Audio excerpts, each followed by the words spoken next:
তিন জায়গায় আগুন লাগাবে না, খবরদার, চেহারায়, হাতে, পায়ে, বাকি শরীরে লাগায় দাও। আগুনকে যখন মালিক হুকুম দিবে ধরার জন্য, আল্লাহ আমাদেরকে শিখাইয়া দিবে, স্মরণ করাই দিবে, আমরা কলেমা পড়তে থাকবো। আগুন আসবে আর যাবে, আসবে আর যাবে, ধরবে না।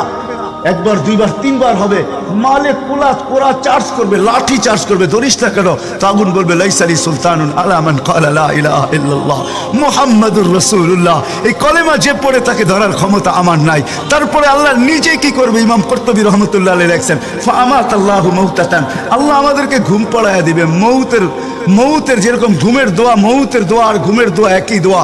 আমরা ঘুমের দোয়া পড়ি আমুতু আহিয়া, আল্লাহ মরতে চললাম, কাল সকালে উঠাইলে উঠবো, না হলে আর কিয়ামতের আগে উঠবো না। তো ঘুমো মৌত, আল্লাহ ঘুম পড়ায়া দিবে।